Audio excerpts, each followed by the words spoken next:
the recent surge of student protests at Boston University, tensions on campus are at an all-time high.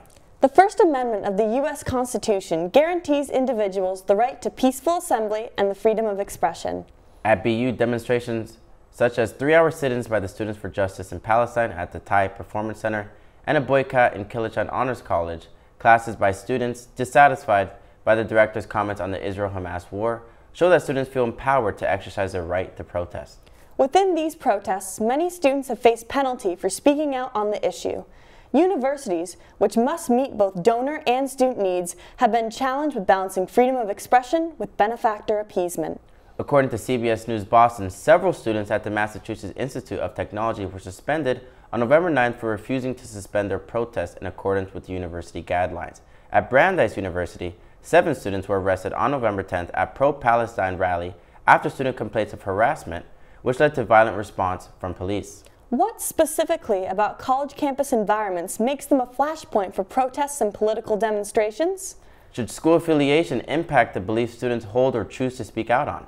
If not on their own campuses, where can students find safe spaces to freely express themselves and their opinions? Should universities sacrifice funding to allow students on all sides of an issue to hold demonstrations on campus? All this and much more right now on That Point.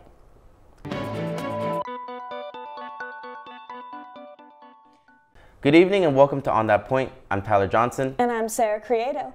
And today we explore the recent rise in campus protests, specifically surrounding the Israel-Palestine conflict.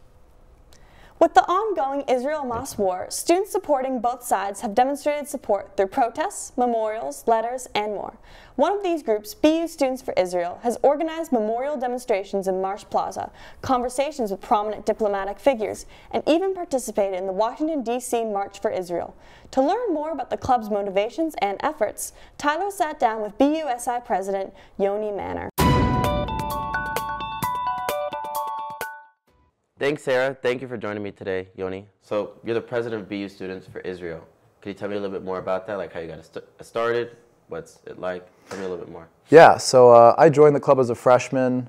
As an Israeli American, I was obviously naturally interested in joining the club, you know, celebrating my heritage, my culture. Yeah. And so I got involved. I became the marketing director my spring freshman year, and then the following year I was elected to be president, and now I'm here now with a lot of responsibility. Dude, that's awesome. I think that's really good you're able to do that. So today we're kind of talking about protests. You know, I think there's a lot that's going on.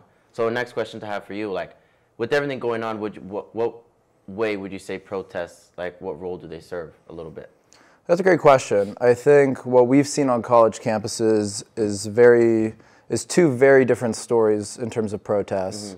For instance, the sort of rallies and displays that we've had as a club supporting Israel, I wouldn't even call those protests. For instance, after the October 7th massacre, we hosted a big solidarity rally to mourn the lives lost on Marsh Plaza. And it wasn't even really a protest. You know, we were simply just mourning the lives of those we've lost. A lot of us have personal connections to Israel. We're small people, you know. Half of our population lives in Israel, Jewish population. And then, you know, this past week or so, we had a big display for the remaining hostages who are still being held in Gaza. And I would say from our end, our protests have been our displays and our rallies have been very peaceful, and we're trying to be uplifting, you know. We want to promote coexistence, peace, love, and pride in our Jewish identities. Yeah. How would you say, like, or protest or a group gathering, whatever you want to call it, how would you determine, let's say, the effectiveness? Would it be a long-term goal? Is it a short-term goal? Is it about seeing immediate change, or would it be sometimes about sparking a conversation, just in protests in general? Yeah, of course. I would say the goal of the protests that we've done is to raise awareness, right? For instance, majority of BU students don't really have a stake in the conflict going on, right? So our goal is to not, you know, try to convince someone whose their mind's already made up, right? We want to raise awareness. We want to spread education for those who aren't very educated. They don't know what's going on because they're not very connected to the issue. And for us, our short-term goal is to, like you said, to start conversations, right? To start getting people knowledgeable about what's going on. But the long-term goal is to foster a more inclusive community, one that supports Jewish students, welcomes us, and keeps us safe on campus overall. Awesome. Yeah, in the long term. Kind of with that in mind, of you trying to make a more inclusive community just in the BU together, the BU space, right? Yeah. Of course. How would you say social media kind of has impacted that? Has it helped? Has it taken away? Just kind of everything going on? Yeah. To be blunt, social media is terrible for that. Okay. Obviously, we have our own social media accounts as a club, but what we see overall, the campus discourse on social media is extremely polarized. I mean, we have seen BU students post things like supporting, Hamas and their terrorism and killing Jews, and then we see just like very much like not coming together. Yeah. Like very much, you see the extreme ends of both, when in reality, on the actual ground, majority of people are sympathetic to both sides, and they have they're not extreme one way or the other. But on social media, we're fed, through our echo chambers, these extremist views that make us kind of lose hope in the world and make us think that, a lot of people are our enemies. But I know that a majority of students at BU are not like that. And that's the people that we're trying to reach out to and to get through in-person conversations, not necessarily. I mean, obviously, we're happy. Our DMs are always open to discuss virtually, but, in person as well, we're very open to that. Okay, awesome. So would you say, let's say you've kind of discussed about you guys have had your own kind of group demonstration or protest, whatever you might want to call it. What are kind of some of the steps that go into planning that? Yeah, it's kind of a logistical nightmare, honestly. Being a president, before the war broke out, before the massacre, we hadn't really hosted any big public demonstrations before. There wasn't really a need. Yeah. It was in times of peace. But going into it, I think, honestly, it was logistically challenging in terms of, especially for the hostages display. Obviously, we need unfortunately hundreds of balloons, posters, chairs. It's very sad to see that we need so many objects to represent so many hostages. But that was a challenge to get together. But honestly, I've had so much support from my club's e-board, the members of our club, and also just the Jewish community in general has really rallied around this cause, around our homeland. And they've been a huge help to me. I mean, I could not do it without all the people that have helped me. I'm just one person. And also, but for instance, when we hosted that rally right after the massacre, that honestly wasn't so difficult because so many people were passionate. I mean, we were all grieving, but at the same time, people were on the streets on October 8th celebrating what happened. And we kind of all realized as a Jewish community, we need to stand up for ourselves. So getting attendance there was no issue at all. We had hundreds of people. It was amazing. But, from there on out, hosting events weekly, bringing in educational speakers, panels. We hosted a panel full of young Arab leaders from across the region to talk about the conflict in a nuanced way. Yeah. And it was really amazing, but, coordinating that, it could be challenging, but the hard work really pays off when we see its impact on campus with people starting to discuss and really opening their minds and opening their perspectives, which is what we're going for. Awesome. Yeah. So how would you say kind of in the midst of the conflict with opinions on one side, opinions on the other, how do you ensure that your kind of group demonstrations remain peaceful? Yeah, that's always one thing that we've never had an issue with. Okay. We always promote peace. We don't support violence in any way. For instance, we don't say from the river to the sea, Israel will be free, right? We're not advocating, we don't say intifada, which is a call for violence against Jews. We don't use any of these sort of terms to call for violence against Muslims or Palestinians. We are so for coexistence, for peace. We want to build the bridges, right? That's why we hosted Arab leaders. At a BU Students for Israel event, we hosted Arab leaders for our club. So we are always promoting peaceful demonstration. We are always for, voicing your opinion in a peaceful way. It's when, we see calls for violence and illegal vandalism where that line is crossed, right? So for students, let's say, interested in kind of creating something of their own to kind of stand up, like student protests or just voice their own opinion, in this troubling time, just what's everything going on in the world, what would you kind of recommend is the best way for them to go about it? That's a great question. So I know for us personally, we've had both of our two main demonstrations at Marsh Plaza, which is a very open space. We're not blocking anybody's path. We get permission from the school to use the space. We, coordinate with BUPD to ensure the safety of everybody. So we take very important logistical safety steps before each of our demonstrations or events to ensure that we don't have any issues, any conflicts that threaten anybody's safety, because that's number one priority before we get into the weeds of politics. Yeah, nitty-gritty. Yeah. Yeah. That's our number one priority, and so we ensure that. So I mean, I suggest for all groups out there to ensure that your protests or demonstrations occur in an open space that doesn't block anybody's path. I would also suggest that you don't, advocate for violence against any group of people, of course, or target any group specifically. I think those are the two main things that are important in ensuring a peaceful protest, and I think we've done a great job of that. I would say lastly, how would you say you kind of look to the future, and what do you hope to see from these group demonstrations, from your protests? What would you kind of see? Well, yeah, what would you want to see in future? Because there is still so much up in the air. It's not like these conflicts are ending. Like you mentioned, the world today, it's a very chaotic and dangerous place, and it's very sad. I mean, I know, for instance, the Jewish community in America in general has seen the largest rise in anti-Semitism in modern history since, pre-Holocaust. Yeah. And it's troubling. It's hard to be hopeful sometimes, but, Jews throughout history have been persecuted, discriminated against, and we've always been able to come out the other side stronger and continue to live as a people with our traditions, our religion.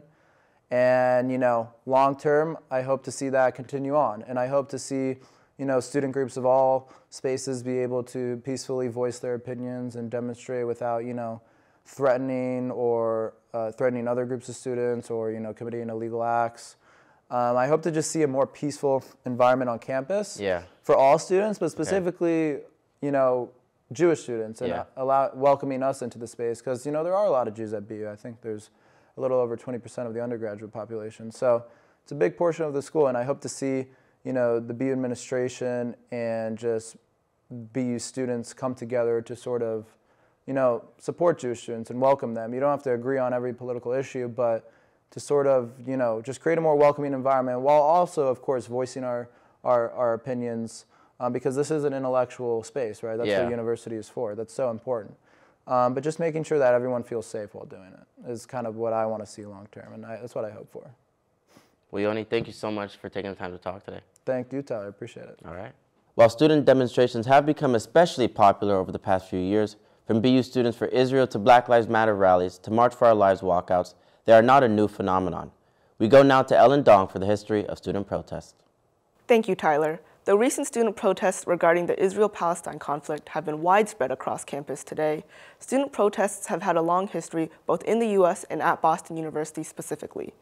In the late 1960s, hundreds of thousands of students in universities across the U.S. protested against involvement in the Vietnam War. These demonstrations eventually led to the founding of Boston University's independent newspaper, the Daily Free Press, by student advocates as a result of campus closures.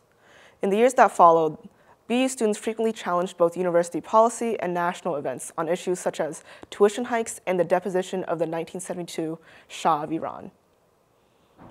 Other prominent student protests in the U.S. history include the Freedom Rides in 1961, where students rode buses with different racial groups throughout the South to promote racial civil rights, the East LA riots in 1968, when Mexican-American students protested their inequity in the school system, and the March for Our Lives protests, where high school and university students walked out of school in protest of gun violence in 2019.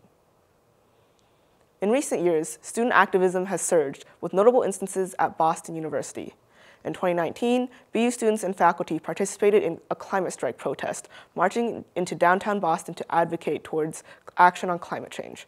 Later that year, protests erupted against the university's decision to host conservative political pundit Ben Shapiro. Various student groups, including Black BU, BU Social Workers for Justice, and Students Against Hate Speech, protested both on social media and outside the venue, opposing what they perceived as hate speech. In 2023, students united during the Writers Guild of America strike to protest graduation speaker David Zaslav, the CEO of Warner Bros. Discovery. Criticized for his treatment and payment of screenwriters, Zaslav faced chants of "Pay your writers" as students marched on Nickerson Field and Commonwealth Avenue, supported by the Writers Guild. These instances showcase a rich history of activism at BU, a trend likely to persist beyond the landmark events like the Israel-Hamas war protests. And now, back to Sarah and Tyler at the anchor desk. Thank you, Ellen. On the other side of BUSI, student groups on campus have fought against Israel's role in the conflict. Throughout the production of this episode, we made numerous attempts to reach out to Boston University Students for Justice in Palestine and the BU Islamic Society for comment, but no representatives were available at the time. In response to Israel's retaliation to the October 7th attacks, some BU student organizations, such as the BU chapter of Students for Justice in Palestine, expressed their support for Palestine through fundraisers, die-ins, boycotts of Israel-affiliated companies, and even protests in Greater Boston and a march in Washington, D.C. However, members of SJP also participate in global-scale efforts. On December 11th, the Palestinian National and Islamic Forces, a coalition of groups in opposition to Israel, with some classified as terrorist organizations by the U.S. State Department, called for a global strike that encompasses all aspects of public life in response to the UN's failure to pass a resolution calling for ceasefire in Gaza. Alongside Palestinian activists and social media influencers, BU Students for Justice in Palestine encouraged people to participate in various ways, such as staying home from work, joining a protest, calling representatives, and boycotting goods from Israel. In an official statement earlier this week, SJP urged BU students to stop purchasing Sabra hummus because of its ownership by the Strauss Company. This Israel-based company directly funds the Golani Infantry Brigade, a part of the Israeli military which has fought in all of Israel's wars. This past month, a temporary truce resulted in a 7-day ceasefire in Gaza. However, as the war continues and more lives are lost, what can we expect in the coming months? Protests across campuses are only increasing with no end in sight. What does this mean for college culture and the lives of students? Boston University itself has seen numerous protests just this past week, from Mars Plaza to the Georgetown Union and BU Beach. Students will continue to fight for their beliefs. Thank you again to Yoni Manor for joining us today. And that's a wrap for this episode of On That Point. Be sure to follow us on Instagram and Twitter at On That Point and like us on Facebook. For our entire team here at On That Point, I'm Sara Creato. And I'm Tyler Johnson. Thank you, and see you next time.